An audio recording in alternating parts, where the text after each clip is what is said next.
Cheers. Welcome. This is Ray Capote for the Misfits Mystique. So in the last episode we were discussing the first scenes of the movie.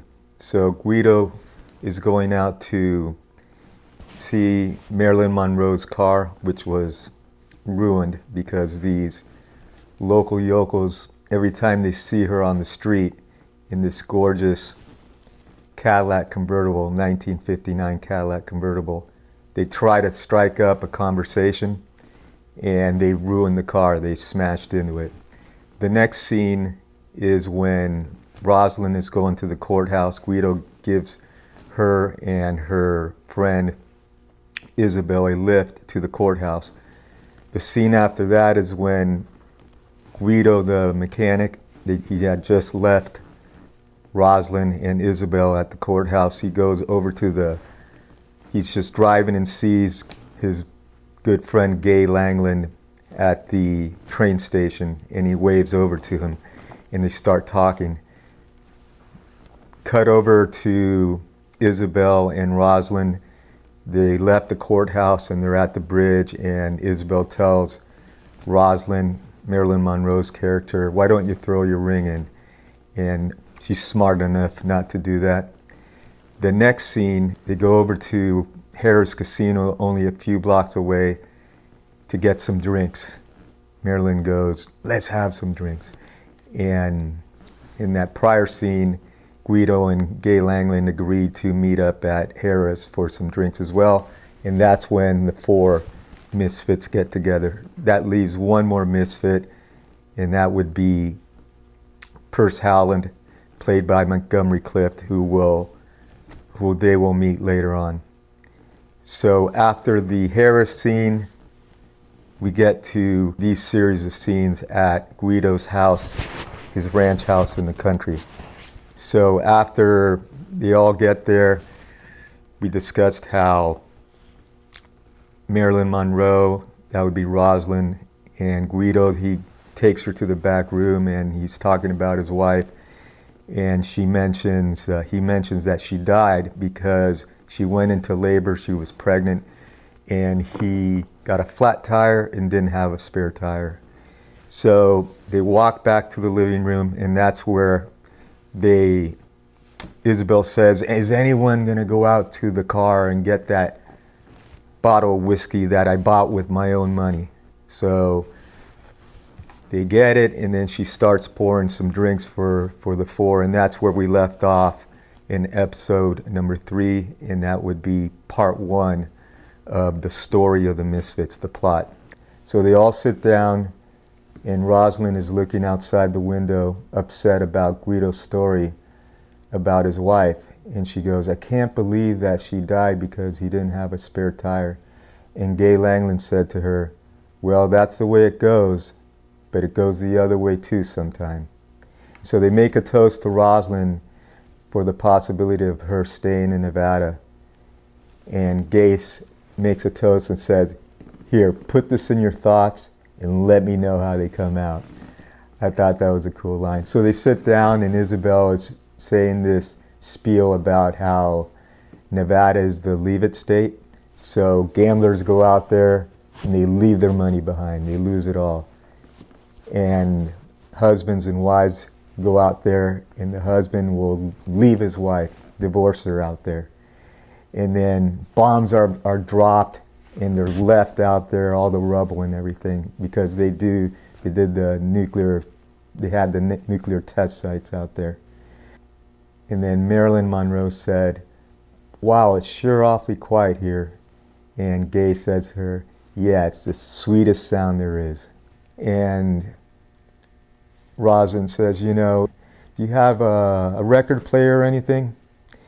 And they don't, so she goes, why don't we turn on the radio in the station wagon? They say, what a bright idea. So they do that, and they start dancing first, Gay Langland with Roslyn. And then Guido comes in. The Eli Wallach and Marilyn Monroe just have a really nice scene. They film all of this inside the Styx Ranch. which is the lady who actually owned the property. And so they're dancing, and then they go to the front door, and they've been drinking a little bit, and Roslyn goes out the front, and she almost falls. Guido catches her, and that's when Marilyn Monroe does this drunken dancing, and she hugs the tree. There's a really well-known picture of that. So this part of the movie was the first time that the four characters were getting to know each other. So Isabel says, well, someone better drive her home, and Gay Langland decides to take her back to the boarding house in the station wagon. Guido and Isabel leave in the flatbed truck. So as they're driving back, this is kind of there's some parts of the movie that is just kind of strange, kind of creepy, but he stops in the middle of this highway in the middle of nowhere in the country, and he looks at her and says, "It's an honor. It's a real honor to see someone as beautiful like you." And so she was kind of half asleep, and she said, "You know, you should stay. You should consider staying a while here instead of going back." And then he tries to kiss her. She pushes him back. And by the way, spoiler alerts, because I'm going to go through the whole movie. And she says, Roslyn pushes Gay back and says, "You're not my type." And he said a funny line in the movie, "Well, don't get discouraged, girl. You might change your mind. You just might change your mind." And then he talks about this, he says this story about this old guy sitting on a porch, and this city slicker is driving through this town in the country. And he asks this old guy sitting on a porch, "Hey, do you know do you know the way out of here? Do you know where the bus station is, the train station is, whatever, the post office?" And he says no to everything, and the city slicker says, "Well, you sure don't know much, do you?" And the old guy says, "Yeah, but I ain't lost, pal." So I thought that was a good one. And so she decides that she will give it a shot, and Roslyn asks him, "So where do you live?" And he looks out of the window of the station wagon to the desert. He says, "Here." And she looks at him, where was this guy lives out here in a cave or something? Pan right to the bedroom of the Guido's house, and they show Marilyn Monroe, Roslyn Tabor, under the sheets. She's naked, but they didn't show anything. And right there standing is Gay Langland, kind of gawking at her. He walks up to her, kisses her while she's sleeping, which is, like, again, that's another, right, the creepy parts of this movie was one after another, and kisses her awake. And I had no clue what was going on, because they panned from that shot to this shot. I didn't know if Langland went back to wherever he lived, in a cave or wherever he was staying. And then he showed up. I couldn't tell if it was night. I couldn't tell if it was morning. And the story was supposed to be that they had spent the night together, and then apparently he got up before her, got dressed, came back to the room. Apparently they slept together. Apparently, I'm not even totally certain about that, but comes back to the room and kisses her awake, and I got a surprise. And then Roslyn comes out, and he says, "Look, I'm cooking breakfast for you," and he was making some eggs for her and frying some eggs, and she came out. Monroe was in this white bathrobe, and that was a real cool part of the movie, where they sat down at the breakfast table and Roslyn asked Gay, do you have a family? And he says, I do. I have a son and a daughter. And I see him a couple times a year.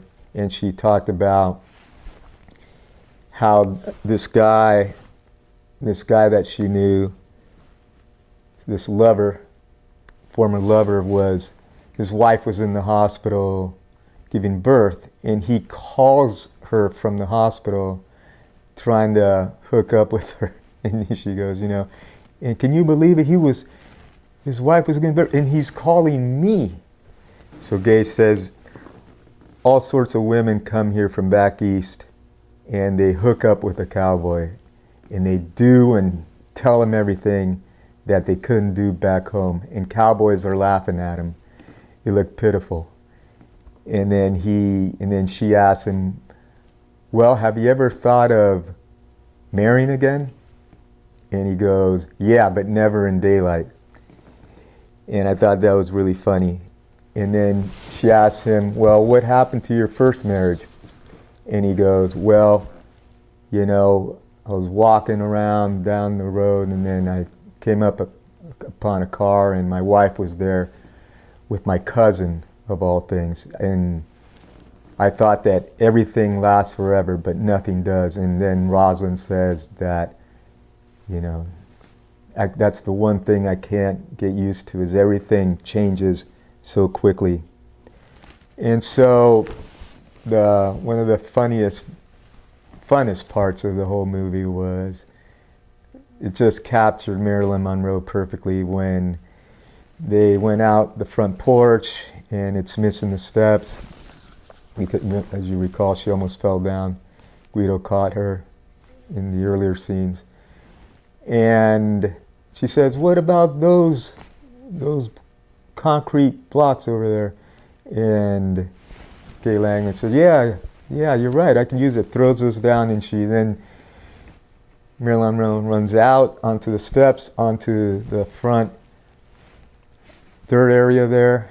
They didn't even have a lawn at this point. She goes in, and she comes out. She goes, I'm going in, I'm coming out. I'm going in, I'm coming out. So that's that when they were heading to the ranch, Guido told Gay Langley when they were in the flatbed truck, she's very, very, very interesting. Like, one moment she looks like a child, and the next moment she's all woman. And that kind of captured the character of Roslyn Tabor, but also Marilyn Monroe in general, where she was very savvy, a very savvy actress. She had a very tough childhood, but she knew how to move up. She was very ambitious and knew what she wanted. She wanted to be an actress, and she wanted to be successful. But at the same time, Marilyn Monroe had this just childlike quality, exuberance for life. Everyone who knew her, from Frank Sinatra to Montgomery Clift to everyone at the Actors Studio, Lee Strasberg, all of them, Susan Strasberg, Paula, they say whenever she entered a room, she would just brighten it up. And that was Roslyn. In fact, later on, Guido would say something very similarly. So this was another kind of, so this is the block of the movie that I thought kind of failed. They go from station wagon to the house. They spend some time. Now they go outside, and then they pan to different scenes where they're kind of getting to know each other. They're on horseback, and then they're at Pyramid Lake, and Roslyn is swimming, and they're out there with the dog, and kind of showing how they're getting to know each other. But you don't really know, is this like the next day? Is this like a week? And then they kind of paste it in, because the next scene they're out there planting some cabbage or lettuce, and Guido flies over and in his airplane, and he's with Isabel. And that's another funny thing in the movie. You're telling me Isabel, who is played by Thelma Ritter, and by the way, Thelma Ritter was roughly the same age, I think even a year, we're about the same age as Gable, 59, and she looked like she was 10 years older. But you're telling me that she's going to fly in this biplane from like 1939 over the house with Guido, but there's a lot of, Hitchcock would always say, don't worry about it. They're not even going to think about it. There's like North by Northwest and Psycho and all these movies, Vertigo. Don't worry. They're not gonna think it over that much. So parks the plane behind the house somewhere at a landing strip, and they're coming down, and then just before that, Gay Langland noticed one of the lettuces was all chewed up, and he's like, "Oh, these rabbits are ripping in the shreds. I gotta kill these things." And that's the first conflict of the movie. And Roslyn says, "No, it's just one lettuce. He might not do it again." And he says, "No, I went through all this trouble planting all this lettuce and the flower bed, and I'm not gonna let these rabbits rip it to shreds." But she's like all about not killing things. She really respects life, and she said, you don't respect my feelings." And that was the first major conflict in the movie.